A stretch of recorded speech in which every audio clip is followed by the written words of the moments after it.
اعوذ باللہ من الشیطان الرجیم بسم اللہ الرحمن الرحیم۔ ناظرین محترم السلام علیکم ورحمۃ اللہ وبرکاتہ۔ میں ہوں آپ کے میزبان محمد رئیس احمد اور خصوصی پروگرام پیش کیا جا رہا ہے خلیفہ ثالث داماد رسول ذو النورین جامع القرآن کامل الحیاء والایقان حضرت سیدنا عثمان ابن عفان رضی اللہ تعالی عنہ کے شہادت کے موقع پر ARYQ-TV نے خصوصی اہتمام کیا ہے، اور بلا شبہ تاریخ اسلام پر اگر ہم نظر ڈالیں تو ایسی عظیم ہستیاں کہ جنہوں نے اپنا جان و مال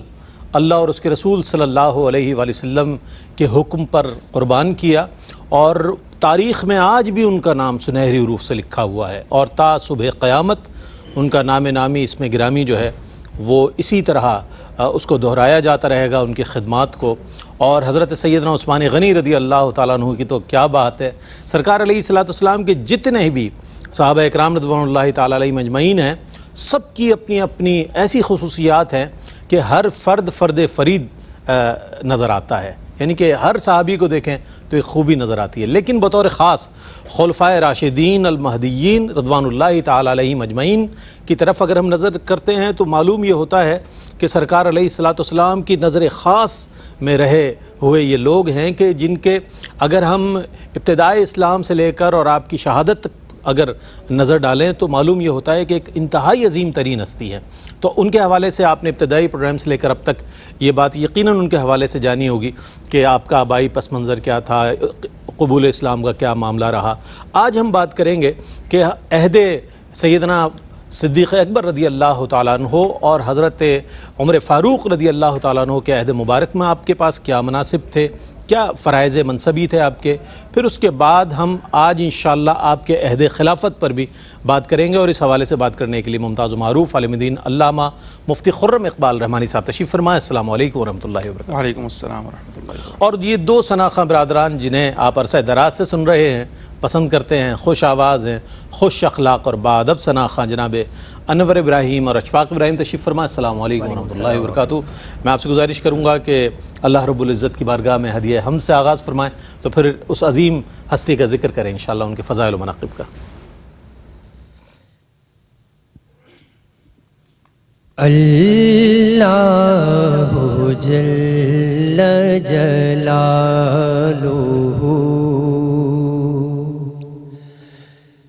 اللہ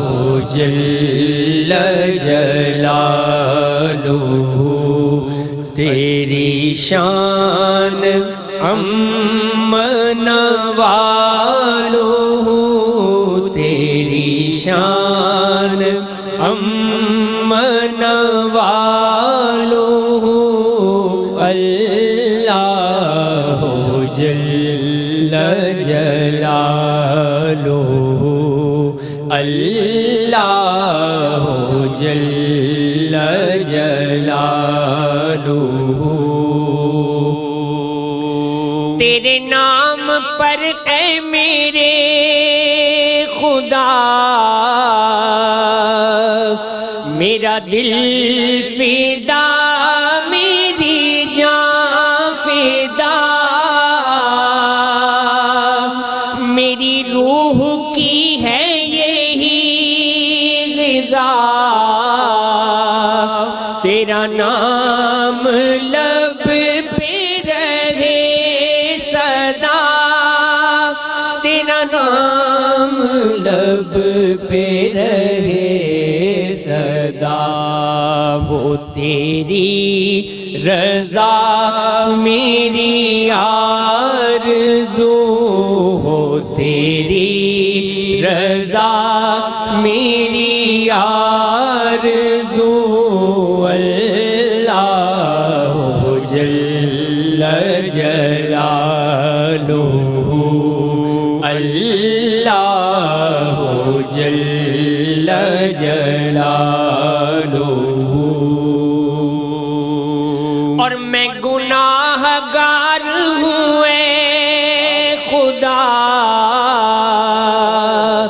کوئی نیک کام نہ کر سکا، اور نہیں ہو سکا تیرا حق ادا، تیرا فضل و فضل ہے بے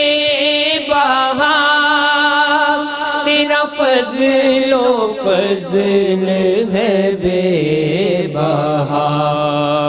مجھے رکھنا حشر میں سرخ رو،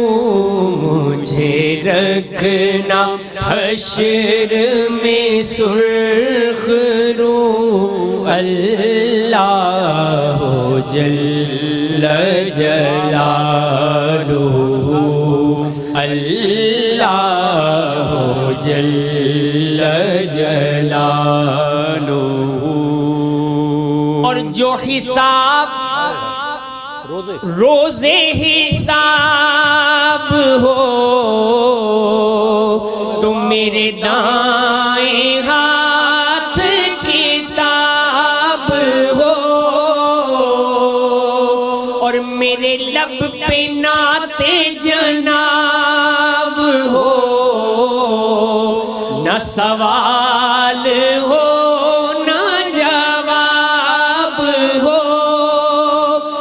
سوال ہو نہ جواب ہو، میں رہوں حضور کے روبرو، میں رہوں حضور کے روبرو، اللہ جل جلالہ،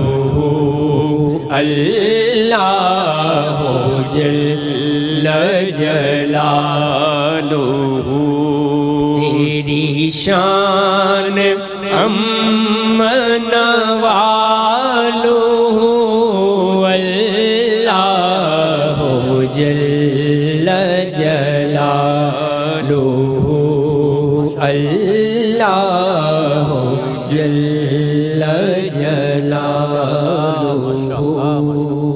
اللہ کے بابرکت نام اور اس کی حمد و ثنا سے آج کے اس پروگرام کا آغاز ہوا ہے۔ آج حضرت عثمان غنی رضی اللہ تعالیٰ عنہ کے عہد خلافت کے تناظر میں ہم بات کریں گے۔ تو میں نے جو اجمالی طور پر اس کا آج کے اس موضوع کے حوالے سے ابتدائی کلمات عرض کیے، اس میں پہلی بات یہی ہے کہ دور صدیقی اور دور فاروقی میں جو آپ کی ذمہ داریاں تھیں، مناصب تھے، جو فرائض منصبی تھے، اس کا جان لینا بہت ضروری ہے، چونکہ ایک تیسرے خلیفہ کا اب کی ذمہ داریاں بہت بڑی آپ کی سپرد ہونے والی ہیں۔ کیا فرمائیے، کیا منصب تھا آپ کا اس وقت؟ بسم اللہ الرحمن الرحیم والصلاة والسلام علی رسولہ الکریم، اما بعد۔ رئیس بھائی، جیسا کہ آپ نے ابتدائی گفتگو میں ارشاد فرمایا، بلا شبہ پیارے آقا صلی اللہ تعالیٰ علیہ وسلم کے جو صحابہ کرام ہیں، چونکہ حضور کے صحبت یافتہ ہیں، اور حضور علیہ السلام نے یہ نگینے ایسے تراشے ہیں کہ جس دنیا لا نہیں سکی ان کی مثال آج تک، بالکل کسی کی مثال نہیں لا سکی۔ یعنی حضور علیہ السلام بھی بے مثل و بے مثال ہیں، اور آپ کے جو اصحاب ہیں وہ بھی بے مثال و باکمال ہیں، باکمال ہیں۔ یعنی ایسے نگینے حضور نے تراشے ہیں کہ انہیں جس کیفیت میں دیکھا جائے، جس زاویے سے دیکھا جائے، یہ روشنی بکھیرتے ہوئے نظر آتے ہیں۔ یعنی جب یہ قرآن پڑھ رہے ہیں، جب یہ قرآن پاک پڑھ رہے ہیں تو ان سے بہترین قاری نظر نہیں آ رہا، جب یہ مصلی پر کھڑے تو ان سے بہترین نمازی کوئی نہیں ہے، جب یہ سجدہ گزار ہوتے ہیں، سجدہ ریز ہوتے تو ان سے بہترین سجدہ کرنے والا کوئی نہیں ہوتا، جب یہ گھوڑوں کی پشت پہ سوار ہوتے ہیں تو ان سے بہترین جہاد کرنے والا کوئی نہیں ہوتا، اور جب یہ اللہ کا کلام سنانے والے ہوتے ہیں ان سے بہترین کلام سنانے والا کوئی نہیں ہوتا، جب یہ فیصلے کرنے والے ہوتے ہیں تو ان سے بہترین قاضی کوئی نظر نہیں آتا۔ یعنی جس کیفیت میں اللہ کے نبی کے اصحاب کی ذمہ داریاں تفویض کی گئی ہیں، جو منصب یا اللہ کی طرف سے جو ان کو کام سپرد کیے گئے، رسول اللہ صلی اللہ علیہ وسلم کی صحبت کا فیض ہر جگہ نظر آتا ہے، اور ہر جگہ رسول اللہ صلی اللہ علیہ وسلم کی نبوت کا فیض لوٹاتے ہوئے صحابہ نظر آتے ہیں۔ جہاں تک تعلق ہے حضرت سیدنا عثمان غنی رضی اللہ تعالیٰ عنہ کا، تو آپ تاریخ اسلام کی ایسی شخصیات میں سے ہیں کہ زندگی کا ہر پہلو، ہر گوشہ اور ہر دور نمایاں رہا ہے۔ قبل از اسلام کا دور دیکھیں، اس میں بھی آپ انتہائی شاندار کردار کے مالک نظر آتے ہیں۔ بعد اسلام کی جو خدمات ہیں وہ بھی کسی سے پوشیدہ نہیں ہیں، ہجرت کے بعد کی جو خدمات ہیں وہ بھی کسی سے پوشیدہ نہیں ہیں۔ تو جو شخصیت حضور علیہ السلام کی صحبت اور دین اسلام کی خاطر اتنی مشقتیں برداشت کر پروان چڑھی ہو، اللہ کے نبی نے ایسی خاص صفات اور صلاحیتیں پیدا کر دی ہیں کہ جب پیارے آقا صلی اللہ علیہ وسلم کے وصال ظاہری کے بعد اب خلافت راشدہ کا زمانہ شروع ہوا اور سب سے پہلے خلیفہ حضرت سیدنا ابو بکر صدیق رضی اللہ تعالی عنہ جب منتخب ہوئے تو سقیفہ بنو ساعدہ کے اندر جو حضرت ابو بکر صدیق کی خلافت کا جو معاملہ جب طے ہو رہا تھا تو حضرت عثمان غنی بھی وہاں پر موجود تھے اور اولین بیعت کرنے والوں میں سے ہیں. اور پھر حضرت ابو بکر صدیق رضی اللہ تعالی عنہ نے جو مجلس شورا ترتیب دی، یعنی جس کے اندر آپ لوگوں سے مشورہ کیا کرتے تھے، تو وہ اجلہ کابر صحابہ جو حضور علیہ السلام کی فیض یافتہ اور قرآن لکھنے والے، قرآن پڑھانے والے، ان صحابہ پر آپ نے ایک مجلس شورا جو مرتب فرمائی، اس میں حضرت عثمان غنی کو ایک نمایاں مقام حاصل تھا. یعنی حضرت ابو بکر صدیق حضرت عثمان غنی سے مشورے کیا کرتے تھے، اور جب حضرت ابو بکر صدیق رضی اللہ تعالی عنہ نے اپنے وصال کے ایام میں حضرت عمر فاروق رضی اللہ تعالی عنہ کے لیے اپنی وصیت فرمائی کہ عمر کو خلیفہ بنایا جائے اور عامت المسلمین نے بھی اس کو قبول فرمایا، تو حضرت عمر کے لیے جو استخلاف یعنی خلافت نامہ لکھوایا گیا، جو وصیت لکھوائی گئی، وہ وصیت لکھنے والے بھی عثمان غنی تھے. اور حضرت ابو بکر صدیق رضی اللہ تعالی عنہ پہ اس وقت سختی تھی، مطلب مرض کی شدت کا عالم تھا، تو غشی بھی آتی تھی، آپ بے ہوش ہو جایا کرتے تھے، یعنی لکھوا بھی رہے تھے اور اس لکھنے کے دوران آپ پر بے ہوشی بھی طاری ہو جاتی تھی. تو جب پورا وصیت نامہ آپ لکھوا رہے تھے تو نام لکھوانے کا وقت آیا، اور جب نام لکھوانے کا وقت آیا تو حضرت ابو بکر صدیق پہ غشی طاری ہوئی. تو حضرت عثمان غنی ان تمام اوصاف سے پہچان گئے تھے کہ نام کس کا آنا ہے، تو آپ نے حضرت عمر فاروق کا نام لکھا. جب حضرت ابو بکر صدیق کو دوبارہ طبیعت بحال ہوئی اور آپ نے بولا بھی پڑھ کر سناؤ کیا لکھا ہے، جب آپ نے پڑھ کر سنایا اور نام حضرت عمر فاروق کا لیا عثمان غنی نے، تو حضرت ابو بکر صدیق رضی اللہ تعالیٰ عنہ خود اللہ اکبر پکار اٹھے کہ یہ وہی نام ہے جو میرے ذہن اور دل کے اندر تھا. اور عثمان کی فراست کو آپ نے سلام پیش کیا کہ عثمان کی فراست ہے کہ جو میرے وہم و گمان اور دل کے اور قلب کے اندر موجود تھا، عثمان اس کو بھانپ گئے. اور حضرت عمر فاروق کے لیے باقاعدہ وصیت نامہ لکھا گیا. تو حضرت ابو بکر صدیق کے زمانے کے اندر بھی شورا کے اندر مشورہ دینے میں آپ آگے آگے پیش رہے، اور حضرت عمر فاروق کے زمانے کے اندر بھی آپ کا جو منصب تھا وہ خاص طور پہ شورا کے حوالے سے تھا، مشورہ دینے کے حوالے سے تھا. اسی طریقے سے ہم آپ کو جو کردار سخاوت کے حوالے سے دیکھتے ہیں تو ان دونوں زمانوں میں جب کبھی مسلمانوں کو کوئی مالی مشکلات پیش آئیں، جب کبھی قحط سالی کا زمانہ آیا، تو حضرت عثمان غنی رضی اللہ تعالیٰ عنہ اس وقت اپنی سخاوت کا دریا بہاتے ہوئے نظر آتے ہیں. غلے کی ضرورت ہے تو اپنا غلہ بھی اللہ کے ان محبوب بندوں کی بارگاہ میں پیش کرتے ہوئے نظر آتے ہیں. تو یہ بڑا ایک محبوب دور گزرا کہ اللہ کے رسول کے جو خلیفہ تھے ان کے ساتھ بڑی قربت کا آپ کا زمانہ گزرا، اور ان کی صحبت میں رہ کر آپ نے وہ سیاست بھی سیکھی. یعنی جب آپ خلیفہ بنے ہیں جس کا بھی تذکرہ آنے والا ہے، ابو بکر صدیق کی معیت میں بیٹھ کر ان کی جو رقیق القلبی تھی وہ بھی آپ نے حاصل کی ہے، اور حضرت عمر فاروق کی صحبت میں بیٹھ کر وہ سیاست بھی آپ نے سیکھی ہے، جس سے حضرت عمر فاروق نے 22 لاکھ مربع میل کا علاقہ فتح ایک عادل کی صورت میں، ایک عادل حکمران کی صورت میں. سبحان اللہ. آپ نے جب فرمایا نا کہ حضرت ابو بکر صدیق رضی اللہ تعالیٰ عنہ جب منصب خلافت پر متمکن ہوئے تو اس وقت جو ابتدائی لوگ تھے ان میں سیدنا عثمان غنی کیوں نہ ہو، کیونکہ حضرت ابو بکر صدیق رضی اللہ تعالیٰ عنہ کی دعوت پر ہی آپ نے اسلام جیسی نعمت کو قبول فرمایا اور سرکار علیہ السلام کی بات پر لبیک کہا. ایک وقفہ ہے، وقفے کے بعد لوٹیں گے. مجھے امید ہے آپ کا اور ہمارے ساتھ رہے گا. جناب آپ کا خیر مقدم ہے خلیفہ ثالث حضرت سیدنا عثمان غنی رضی اللہ تعالیٰ عنہ. کیا شخصیت، کیا شان، اور کیا اللہ نے ان کو مرتبہ عطا فرمایا کہ سرکار علیہ السلام کی زبان حق ترجمان سے ایک سے زائد مرتبہ آپ کو جنت کی بشارتیں نصیب ہوئی. کیا اللہ نے انہیں مقدر نصیب فرمایا. اچھا، اب ہم اس مرحلے پر پہنچے تھے کہ آیا آپ کے جو منصب تھا وہ کیا تھا عہد صدیقی اور فاروقی میں. اب ہم اس جانب آتے ہیں کہ آپ جب خلافت کے منصب پر متمکن ہوئے تو اس کے لیے کیا پروسیس تھا اور کس انداز میں آپ کو خلیفہ نامزد کیا گیا. یہ ایک بہت اہم، اور پھر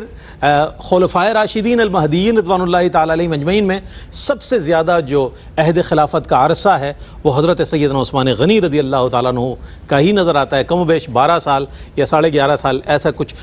کتابوں میں آتا ہے. بہر صورت سب سے زیادہ جو عرصہ خلافت کا ملا آپ ہی کو ملا. لیکن آپ خلیفہ کیسے بنے، تمام مسلمانوں کے تیسرے خلیفہ؟ جی فرمائیے. رئیس بھائی، اس سیدنا عثمان غنی کی خلافت کے مرحلے کو جاننے سے پہلے اگر ہم تھوڑا سا پہلے جو دو خلیفہ ہیں ان کے تقرر کے متعلق اگر ہم تھوڑا سا دیکھ لیں تو ہمیں اندازہ ہو جائے گا کہ پیارے آقا صلی اللہ تعالیٰ علیہ وسلم نے خود اپنا کوئی جانشین براہ راست نام لے کر مقرر نہیں فرمایا تھا. یعنی اب اسلام میں حضور کی نیابت اور خلافت یعنی خلافت کا جو طریقہ کار ہوگا، حضور علیہ السلام نے یہ اصحاب الرائے یعنی جو بہترین قوت ارادی کے مالک اور بہترین مشورہ دینے والے صاحب فراست لوگوں کے درمیان شورا کے طور پر حضور نے اس کو چھوڑ دیا تھا. یعنی حضور کو یہ اطمینان تھا کہ میں نے صحابہ کی ایسی تربیت کر دی ہے کہ اب اس معاملے کے اندر وہ بہترین رائے اختیار کر سکتے ہیں. اور ہمیں نظر آتا ہے کہ جب پہلے خلیفہ کا انتخاب ہے تو حضرت ابوبکر صدیق رضی اللہ تعالیٰ عنہ کو بطور خلیفہ نامزد کرنے والے حضرت عمر فاروق ہیں، اور کسی نے بھی اس رائے سے اختلاف نہیں کیا. اور آپ نے دلیل بھی پیش کی کہ جسے اللہ کے رسول نے ہماری نمازوں کا امام بنایا ہے، ہمارے دین کا امام بنا، وہ ہمارے دنیا کا بھی امام ہوگا. بالکل.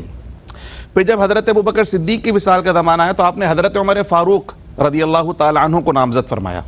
اور باقی جتنے صحابہ کرام تھے انہوں نے آپ کی اس رائے سے اختلاف نہیں کیا بلکہ اس کو قبول کیا، اور باقی سب کے مشورے کے مطابق اور عامت المسلمین کے رائے کے مطابق اس منصب کے لیے حضرت عمر فاروق بہترین انتخاب تھے. بالکل. اور آپ نے ثابت کر کر دکھایا. اب جب حضرت عمر فاروق کی شہادت کا وقت آیا تو آپ سے پوچھا گیا جی آپ کس کو خلیفہ بناتے ہیں، خلافت کس کو دی جائے؟ تو حضرت سیدنا عمر فاروق رضی اللہ تعالی عنہ نے 6 بزرگ صحابہ کرام کے نام پیش کیے، اور یہ 6 کے 6 عشرہ مبشرہ میں سبحان اللہ حضرت عثمان، حضرت علی، حضرت عبد الرحمن بن عوف، حضرت طلحہ، حضرت زبیر اور حضرت سعد بن وقاص رضی اللہ تعالیٰ عنہ. یہ 6 اکابر صحابہ. آپ نے کہا جی ان 6 میں سے کسی ایک کو اپنا خلیفہ منتخب کر لینا. اب یہاں پھر بات وہ یہی کہ اصحاب الرائے یعنی صاحب فہم و فراست لوگوں کو اختیار دیا گیا ہے کہ اپنا خلیفہ نامزد کر لیں، اپنا امیر منتخب کر لیں. حضرت عمر فاروق کا جب شہادت ہو گئی، آپ کی تدفین کے مراحل مکمل ہوئے، تو اس کے بعد اب خلیفہ کے انتخاب کی باری آئی، اور آپ نے یہ تاکید فرمائی تھی کہ 3 دن سے زیادہ نہیں لگانا، 3 دن کے اندر خلیفہ کو منتخب کر لینا. بالکل. تو یہ 6 بزرگ صحابہ جمع ہوئے تو حضرت عبد الرحمن بن عوف نے کہا کہ بھئی یہ 6 نام حضرت عمر نے تجویز فرمائے تھے. اب آپ میں سے کوئی اگر سبکدوش ہونا چاہتا ہے یا اپنا حق کسی دوسرے کے لیے تفویض کرنا چاہتا ہے تو وہ اپنا رائے اپنی اختیار کر سکتا ہے رائے. تو حضرت زبیر، حضرت طلحہ اور حضرت سعد بن وقاص یہ تینوں دستبردار ہو گئے کہ ہم اس منصب کے لیے ہم نہیں اس کو حاصل کرنا چاہتے. اب 3 شخصیات رہ گئیں، حضرت عثمان، حضرت علی اور حضرت عبد الرحمن بن عوف رضی اللہ تعالی عنہم. حضرت عبد الرحمن بن عوف نے کہا جی میں بھی دستبردار ہوتا ہوں، میں بھی خلیفہ بننا نہیں چاہ رہا ہوں، میں بھی اس کے لیے اپنے اہل نہیں سمجھتا. اکابر صحابہ کرام ہے نا، چونکہ وہ ذمہ داری سمجھتے کہ مسئولیت بہت بڑی ہے، منصب تو بڑا ہے لیکن مسئولیت بھی بہت بڑی ہے. حضرت عمر فاروق کا وہ جملہ سب کے کانوں میں گونجتا تھا کہ اگر دریا کے کنارے کتا بھی پیاسا مر گیا دریا فرات کے کنارے قائم کر دیا تھا نا، تو وہ مجھ سے پوچھا جائے گا کہ وہ کتا کیوں پیاسا مارا تھا. تو وہ معیار آپ نے قائم کر دیا. تو حضرت عبد الرحمن بن عوف بھی دستبردار ہو گئے اور وہ ثالث مقرر ہوئے کہ حضرت عثمان اور حضرت علی ان دونوں کے درمیان میں سے کسی ایک کو خلیفہ مقرر کر دیا جائے. تو ان دونوں بزرگوں سے جب گفتگو شنید ہوئی تو حضرت عبد الرحمن بن عوف نے حضرت عثمان غنی رضی اللہ تعالیٰ عنہ کا ہاتھ بلند کر کے ان کے ہاتھ پر بیعت کی اور ان کو خلیفہ نامزد کیا. اور حضرت عبد الرحمن بن عوف کے بعد حضرت علی نے بھی ان کے ہاتھ پر بیعت کی، اور اس طرح تمام مسلمانوں نے حضرت عثمان غنی کو اپنا خلیفہ تسلیم کر لیا. تو یہ ایک سادہ سا طریقہ کار تھا جس میں ان کا تقوی، پرہیزگار، علم سب اپنی جگہ، لیکن اس منصب کے لیے صحابہ کرام نے متفقہ طور پر حضرت عثمان غنی رضی اللہ تعالیٰ عنہ کو منتخب کیا، اور آپ خلیفہ ثالث جیسے ہمارے پروگرام کا نام بھی ہے، آپ مسلمانوں کے تیسرے خلیفہ منتخب. سبحان اللہ، کتنے کلیئر اور کتنے شفاف اور ٹرانسپیرنسی نظر آتی ہے اس میں. اور اگر تاریخی کتب دیکھیں تو اسی طرح لکھا گیا ہے کہ بڑے اچھے انداز میں، لیکن صاحب الرائے لوگ جو تھے اور جو اس طبقے میں بہت زیادہ محترم سمجھے جاتے تھے، انہوں نے اس بات کو سامنے رکھتے ہوئے بہت اچھے انداز میں اسلام کی جو ترویج اور اشاعت ہے اس حوالے سے، اور پھر جامع القرآن ہے، آپ ایک عظیم ہستی کا نام جو ہے منتخب کیا خلیفۃ المسلمین کے لیے. آئیے شامل کرتے ہیں کلام نعت رسول مقبول صلی اللہ علیہ وآلہ وسلم. اس کے بعد جب ہم بات کریں گے تو آپ کے عہد مبارک کی جو فتوحات ہیں انشاءاللہ اس کے حوالے سے بھی بات کریں گے. پہلے کلام.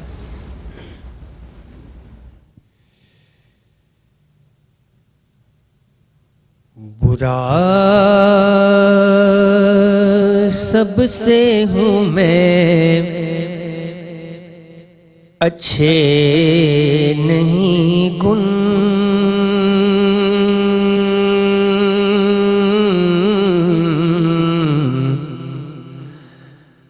برا سب سے ہوں میں اچھے نہیں گن،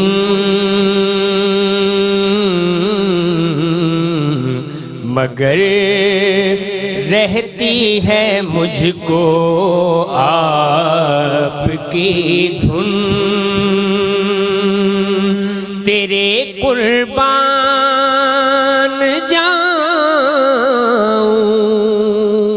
بات تو سن نسیمہ جانب بطحا گزر کن، ز احوالم محمد را خبر کن، ز احوالم محمد را خبر کن، اور جہاں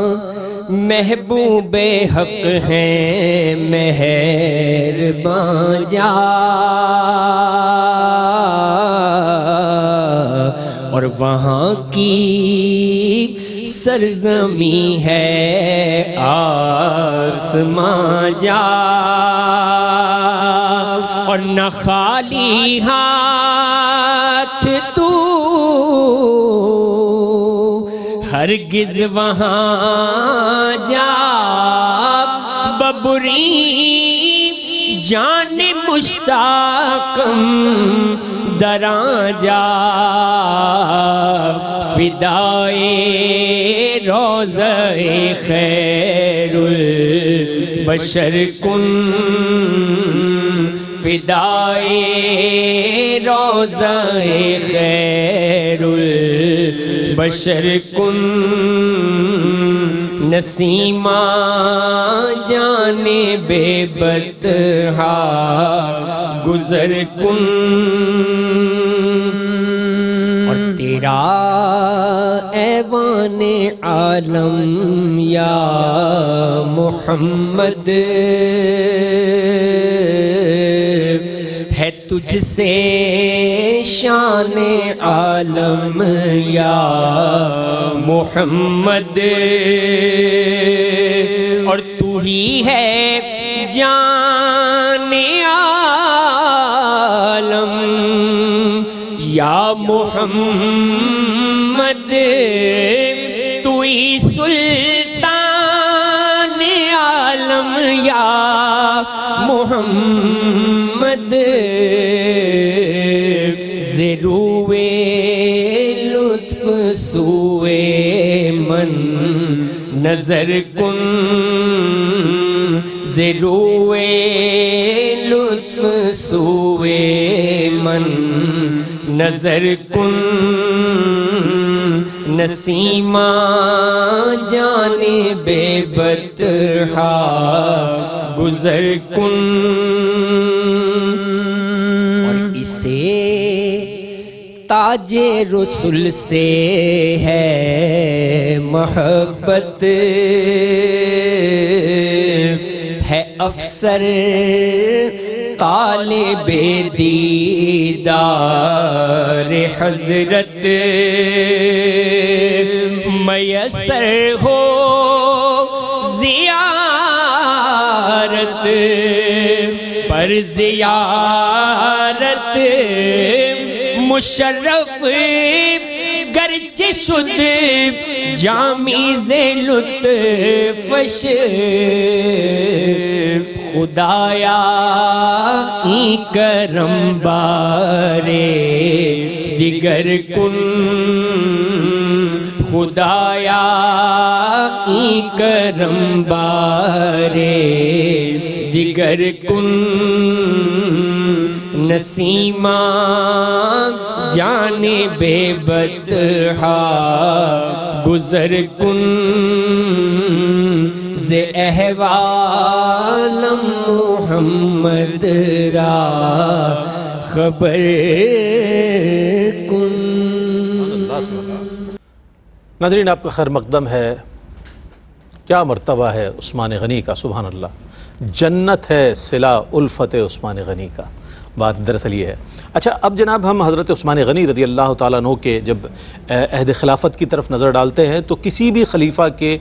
کارنامے جو ہے ان میں سب سے زیادہ فتوحات کو پیش نظر رکھا جاتا ہے کہ آیا اس دور میں کتنی فتوحات ہوئی اور زمین کا کتنا خطہ جو ہے وہ اسلام کے لیے جو ہے میسر آیا اور مسلمانوں کو وہاں پر جو مراعات ملی اور مسلمانوں کو جو وہاں سے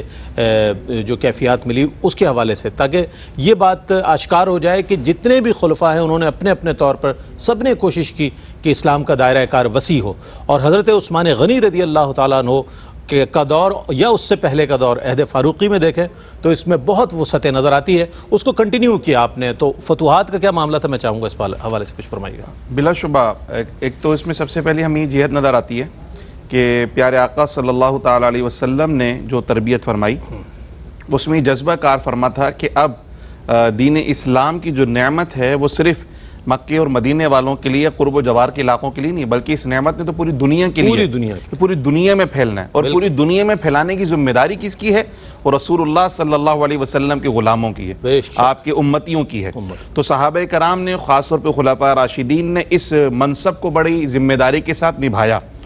حضرت عثمان غنی کے لیے اگر ہم دیکھیں تو سب سے بڑی ایک آزمائش یہ تھی کہ آپ سے پہلے جو خلیفہ گزرے وہ حضرت عمر فاروق تھے۔ بے شک 10 سال کا جو دور خلافت ہے حضرت عمر فاروق کا وہ انتہائی شاندار ہے،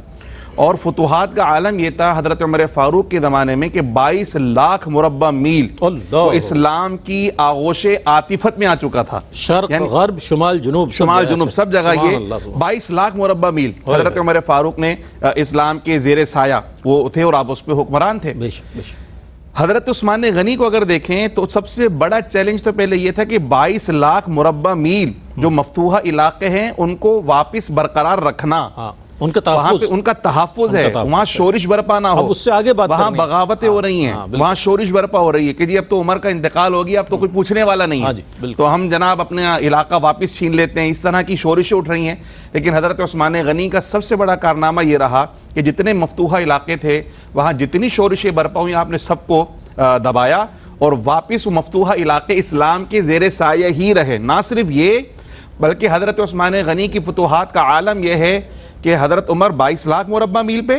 یہاں 1 لاکھ یا 2 لاکھ مربع میل کا اضافہ نہیں ہوا، آپ نے اس کو ڈبل کیا، اور حضرت عثمان غنی کے زمانے میں 44 لاکھ مربع میل علاقے مفتوح ہوئے ہیں،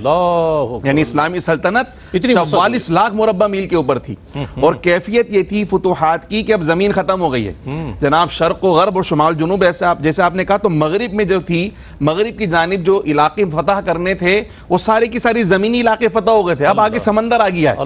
تو کیا ہم نے ایک جہاد چھوڑ دینا ہے یا بس یہاں پر اکتفا کر لینا ہے؟ تو رسول اللہ صلی اللہ علیہ وسلم کے غلاموں نے یہاں پر جہاد کو ترک نہیں کیا، اپنی جد و جہد ختم نہیں کی ہے، بلکہ وہ دشت و دشت دریا بھی نہ چھوڑے ہم نے، بحر ظلمات میں دوڑا دیے گھوڑے ہم نے۔ تو حضرت امیر معاویہ نے حضرت عثمان غنی رضی اللہ تعالیٰ عنہ کی بارگاہ میں عرض کی کہ اب آگے دریا آ گیا ہے، سمندر آ گیا ہے، آپ ہمیں اجازت دیں تو ہم سمندروں میں بھی کلمہ توحید بلند کر کے دکھائیں گے۔ اور حضرت عثمان غنی کی اجازت سے اسلام کا سب سے پہلا جنگی بیڑا حضرت امیر معاویہ نے تیار کیا ہے، سربراہی رہی عثمان غنی، بالکل اجازت رہی ان کی، اور ان کا زمانہ خلافت ہے، اور اس زمانے کے اندر الحمدللہ جناب والا سمندر کے اندر بھی جہاد شروع ہوا، اور حضرت عثمان غنی کے زمانے میں سمندری علاقے بھی مفتوح ہونا شروع ہو گئے۔ تو حضور علیہ الصلوۃ والسلام کی حدیث مبارکہ بھی ہے، سرکار نے فرمایا جس نے نیکی کے کام کا پہلے آغاز کیا، اب جب تک وہ سلسلہ چلتا رہے گا اس آغاز کرنے والے کو ثواب ملتا رہے گا۔ ہم اس ضمن میں دیکھیں جتنا سمندری جہاد ہو رہا ہے اس سب کا ثواب حضرت سیدنا عثمان غنی اور حضرت امیر معاویہ رضی اللہ تعالیٰ عنہ کو جا کر پہنچتا ہے۔ تو یہ زمینی علاقے بھی ہمیں نظر آتے ہیں کہ عرب، شمال، جنوب افریقہ، یورپ اور ادھر ہندوستان تک اسلام کی سلطنت وسعت ہوئی، اور ادھر جناب والا سمندر کے اندر بھی اسلام کے بحری بیڑے جو ہے وہ لا الہ الا اللہ کی صدائیں بلند کرتے جا رہے تھے، کلمہ تکبیر بلند کرتے جا رہے تھے۔ تو یہ حضرت عثمان غنی کی فتوحات نظر آتی ہیں۔ بس ایک جملے میں ہم یہ کہیں گے کہ 44 لاکھ مربع میل فتح بھی کرنا اور اس کا نظم و نسق چلانا بھی کسی اور کا کام نہیں، اکیلے عثمان غنی کا کام ہے۔ سبحان اللہ سبحان اللہ۔ 12 سالہ دور خلافت آپ کا، اور اس 12 سالہ دور خلافت میں 44 لاکھ مربع میل، بہت بڑی بحری اور بری جو فتوحات ہیں وہ حضرت سیدنا عثمان غنی رضی اللہ تعالیٰ عنہ کے دور خلافت، اگرچہ اس کی تجویز عہد فاروقی میں بھی آئی اور سیدنا عمر فاروق رضی اللہ تعالیٰ عنہ کی خدمت میں بھی عرض کیا گیا، لیکن ان کی اپنی فہم و فراست انہوں نے اس دور کے مطابق ظاہر جتنی وسعت ممکن تھی آپ نے فرمائی، لیکن جب یہی تجویز حضرت سیدنا عثمان غنی رضی اللہ تعالیٰ عنہ کے دور خلافت میں آئی تو اس کو پھر کیا گیا اس کو، اور اس پر عمل کیا گیا، نہ صرف عمل کیا گیا بلکہ اس سے اسلام کو بڑی تقویت ملی، اس سے جو مال غنیمت آیا اور اس سے جو اسلام کو تقویت ملی ہے اس کا ذکر ہم کتابوں میں پڑھتے ہیں۔ بہرصورت اب آپ کے عہد خلافت کی جو خصوصیات ہیں، یہ تو فتوحات کے حوالے سے ہم نے بات کی، بہت نظم ہوتا ہے پوری سلطنت کو چلانے کے لیے، تو آیا اس پورے نظم کی جو خصوصیات ہیں وہ کیا ہیں؟ اس حوالے سے بھی اگر ہم جان لیں مفتی صاحب کیا کہیے گا؟ بلا شبہ حضرت عثمان غنی رضی اللہ تعالیٰ عنہ نے اپنے پیش رو جو بزرگ گزرے حضرت ابوبکر صدیق اور خاص طور پر حضرت عمر فاروق کا جو نظم و نسق جو دستور العمل آپ نے مرتب کیا تھا، آپ نے اس کو جاری و ساری رکھا تاکہ نظام تسلسل سے چلتا رہے۔ پھر اس کے بعد جیسے جیسے ہم نے کہا کہ مفتوحہ علاقے اور مزید وسعتیں آتی رہیں تو اس کے حساب سے آپ نے اس میں کچھ تبدیلیاں بھی کی، اور نظم و نسق کے حساب سے اگر ہم دیکھیں تو سب سے پہلے مذہبی خدمات پہ اگر ہم غور کریں تو آپ کے زمانہ خلافت میں سب سے بڑی مذہبی خدمت جو آپ نے سر انجام دی ہے نا، وہ قرآن مجید فرقان حمید کو لغت قریش پہ جمع کرنا ہے، ایک قراءت پہ جمع کرنا اتنا عظیم کارنامہ ہے کہ آج پوری دنیا میں مسلمان بے شمار جماعتوں میں جامع القرآن کہا جاتا ہے، مسلمان کتنے ہی فرقے ان کے کیوں نہ بن جائیں لیکن قرآن سب کا ایک ہے، قرآن میں کسی کو کوئی اختلاف نہیں ہے۔ تو یہ سب سے بڑا صحرا حضرت سیدنا عثمان غنی رضی اللہ تعالیٰ عنہ کے پاس جاتا ہے۔ پھر آپ نے دینی تعلیم کے لیے باقاعدہ مدارس مساجد کا اہتمام کیا، اور خود حضرت عثمان غنی درس فقہ دیا کرتے تھے، درس حدیث دیا کرتے تھے۔ دوسری طرف بطور سربراہ ریاست جو آپ کی خدمات ہیں اس کے اندر جو بیت المال کا جو نظام قائم کیا گیا تھا اس کو آپ نے مزید بہتر سے بہتر کیا۔ محصولات میں جب اضافہ ہوا تو آپ نے لوگوں کے نفقے کے اندر بھی اضافہ فرمایا، آپ نے باقاعدہ اس کے اندر جو ہے وہ ان کو مراعات میں اضافہ فرمایا، اصلاحات فرمائی۔ پھر آپ نے باقاعدہ سڑکیں بنوائیں، پل بنوائے، جو لوگ سفر کیا کرتے تھے، تجارتی قافلے سفر کیا کرتے تھے، ان کے لیے باقاعدہ مہمان خانے بنوائے، اور وہ حکومت کی طرف سے تھے، وہاں کوئی پیسے وغیرہ نہیں لیے جاتے تھے۔ پھر آپ نے مزید سفارت کاری کے نظام کو بہتر کیا۔ پھر پہلے یہ ہوتا تھا کہ جو صوبے کا جو ناظم ہوتا تھا وہی فوج کا بھی ناظم ہوا کرتا تھا، آپ نے یہ دو الگ عہدے مقرر کیے، صوبے کا ناظم الگ اور فوج کا ناظم الگ، تو فوجی معاملات کو آپ نے اس سے الگ کیا۔ پھر آپ نے فوجی دستے کو باقاعدہ ایک نئے نظام کے مطابق آپ نے اس کو تربیت دی ہے۔ پھر اس کے ساتھ ساتھ آپ نے صحابہ کرام جو شہداء تھے ان کی جو اولادیں تھی ان کی تربیت پر آپ نے بہت زیادہ خاص توجہ عطا فرمائی ہے، اور جو عمال تھے آپ کے زمانے کے ان پہ سخت گرفت، حضرت عمر فاروق کی طرح سخت نگاہ رکھی، جس سے جہاں سرزنش ہوئی فوراً گرفت فرمائی، معزول بھی کیا، اور اگر حد جاری کرنا پڑی تو حد بھی جاری کر کر آپ نے دکھائی۔ تو حضرت عثمان غنی نے ایک بہترین منتظم کی حیثیت سے، خاص طور پہ جو ابتدائی 6 سال آپ کے خلافت کے نظر آتے ہیں، بہترین منتظم کی حیثیت سے یہاں تک کہ جو یہود تھے، جو کفار تھے، وہ یہ جو جس طرح یہ اسلامی ریاست پھل پھول رہی تھی ان سے یہ برداشت نہیں ہو رہا تھا، اور وہ کسی طریقے سے چاہ رہے تھے کہ اس تسلسل کو توڑا جائے، اور اس تسلسل کو توڑنے کے لیے ہی باقاعدہ انہوں نے ایک سازش تیار کی ہے کہ اس پوری یہ جو ریاست اسلامی ہے اس کے پھلنے پھولنے کا جو سبب ہے وہ اس کا خلیفہ ہے، وہ خلیفہ راشد ہے جو اپنی بہترین صلاحیتوں کے ساتھ اس ریاست کو چلا رہا ہے اور یہ ترقی کرتی چلی جا رہی ہے۔ اگر اس خلیفہ کو ہٹا دیا جائے، اس امیر کو ہٹا دیا جائے تو اس کی ترقی کو روکا جا سکتا ہے، اور اسی لیے سازشیں بھی تیار کی جاتی رہیں۔ تو حضرت عثمان غنی نے اپنے زمانے کے اندر حضور کی صحبت کو جو فیض اٹھایا، اور جو آپ کی باطنی فراست تھی، جو ایمانی بصیرت تھی آپ کی، اس کو آپ نے مروع کار لاتے ہوئے بہترین فیصلے فرمائے اور بہترین انتظامی مملکت چلائے۔ میں بہت شکریہ ادا کروں گا آپ کی تشریف آوری کا۔ مفتی صاحب آپ تشریف لائے، بہت عمدہ انداز میں مختصر اور جامع الفاظ میں آپ نے جوابات مکمل فرمائے۔ اچھا ناظرین محترم، بات یہ ہے کہ آپ کے بھی ذہن میں یہ بات ہوگی کہ کیا وجہ ہے کہ 1-2 پروگرام ہی کیے جاتے ہیں، اتنے پروگرام کیوں؟ بات دراصل یہ ہے کہ ہم جب زمینی اپنے جو لیڈران ہیں اور جو ہمارے جو قائدین ہیں ان کے لیے اتنے جذباتی ہو جاتے ہیں تو کیا ہی اچھا ہو کہ ہم رسول اللہ صلی اللہ علیہ وآلہ وسلم کی ذات والا صفات اور آپ کے ان صحابہ کرام رضوان اللہ تعالی علیہم اجمعین اور یہ جو اصل ہیرو ہیں اسلامک ہسٹری کے، خلفائے راشدین المہدیین رضوان اللہ تعالیٰ علیہم اجمعین، ان سے اگر ہم اپنا رابطہ مضبوط کر لیں تو ہماری ذات کی تطہیر بھی ہو جائے گی اور رسول اللہ صلی اللہ علیہ وسلم سے بھی ہمارا رابطہ مضبوط ہو جائے گا۔ حضور بھی خوش ہوں گے کہ میرے صحابہ سے پیار کرنے والے لوگ آج ان کا ذکر کر رہے ہیں جنہوں نے میرے بعد میری تربیت کے مطابق اسلام کو وسعت دی اور اسلام کی خدمت کی۔ بہرصورت اسی پیغام کے ساتھ آخر میں کلام شامل کریں گے منقبت در شان حضرت سیدنا عثمان غنی رضی اللہ تعالیٰ عنہ۔ اپنے میزبان محمد رئیس احمد کو اجازت دیجیے، انشاءاللہ کل ایک بار پھر آپ سے ملیں گے، تب تک کے لیے اللہ حافظ۔ کون جانے مرتبہ عثمان ذوالنورین کا، کون جانے مرتبہ عثمان ذوالنورین کا، کون جانے مرتبہ عثمان ذوالنورین کا، ہاتھ دستے مصطفیٰ عثمان ذوالنورین کا، ہاتھ دستے مصطفیٰ عثمان ذوالنورین کا، اور خود محمد مصطفیٰ بھی جس کا رکھتے ہیں خیال، خود محمد مصطفیٰ بھی جس کا رکھتے ہیں خیال، ہے وہ معیار حیا عثمان ذوالنورین کا، ہے وہ معیار حیا عثمان ذوالنورین کا، اور بدریوں میں خدمت بنت محمد کے سبب،